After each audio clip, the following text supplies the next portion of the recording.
একটার পর একটা লস হচ্ছে, সেটা বিজনেসেই হোক বা কোথাও আপনি টাকা রেখেছেন সেখানেই হোক। টাকা কাউকে দিয়েছেন বা কোনো জায়গায় রেখেছেন, সেখানে আটকে রয়েছে, টাকা আপনি আর পাচ্ছেন না। বা কাউকে দিয়েছেন, সে আপনাকে সময় মতো ফেরত দিল না, সেই টাকাটা আপনার সেখানে আটকে রয়েছে, এরকম। কিংবা ইলেকট্রনিক্স যে জিনিসগুলো, সেগুলো একটার পর একটা, বা ইলেকট্রিক্যাল গুডস যেগুলো থাকে বাড়িতে, সেগুলো একটার পর একটা খারাপ হচ্ছে, এবং আপনাদের মানে টাকা পয়সা যেটা 5 টাকা বেরোনোর কথা, সেটা আপনার 11 টাকা, 12 টাকা, 15 টাকা বেরিয়ে যাচ্ছে। অর্থনাশ। এই রকম যদি হয়, তাহলে কিন্তু আপনারা ধরেই নেবেন যে রাহু আপনার ডিস্টার্ব। এই রাহুর ডিস্টারবেন্সের জন্যই আপনার কিন্তু জীবনে আপস অ্যান্ড ডাউন প্রচণ্ডভাবে হয়।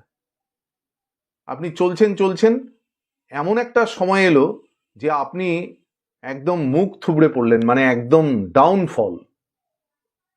সেখান থেকে আপনি আর উঠে আসতে পারছেন না। এটা রাহুর একটা নেচার। রাহু মানুষের জীবনে অতৃপ্তি নিয়ে আসে।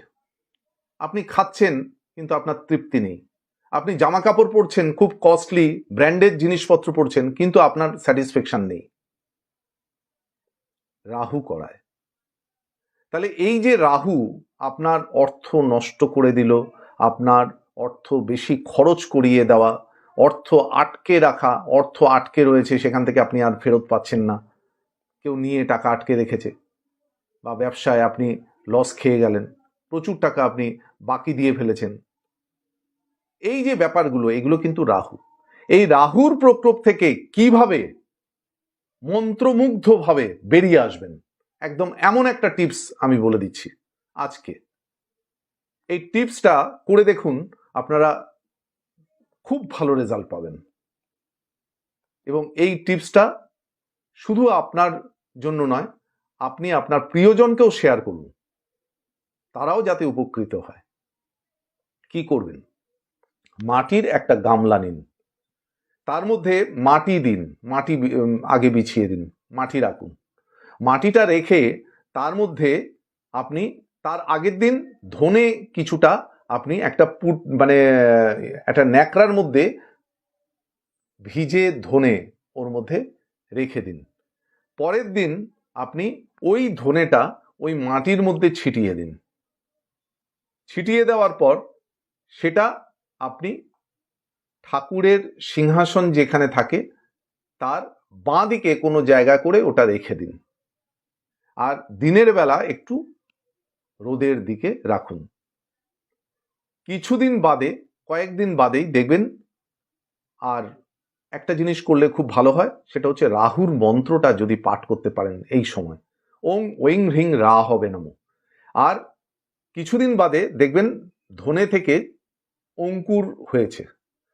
সেই অঙ্কুরগুলো হওয়ার পর ওই ধনের মধ্যে আরেকটা জিনিস রাখতে হবে আপনাদের, রূপোর একটা কয়েন ওর মধ্যে রেখে দিন।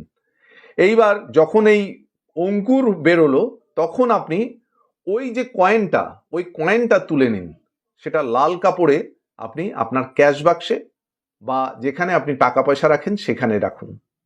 আর ওই যে অঙ্কুরিত যে ধনে, সেগুলোকে উত্তর দিকে একটা জায়গায় ওটাকে রেখে দিন। এই যে টিপসটা, মহামূল্যবান টিপস, এই যে টিপস, এই টিপসটা করে দেখুন, অব্যর্থ ফল পাবেন।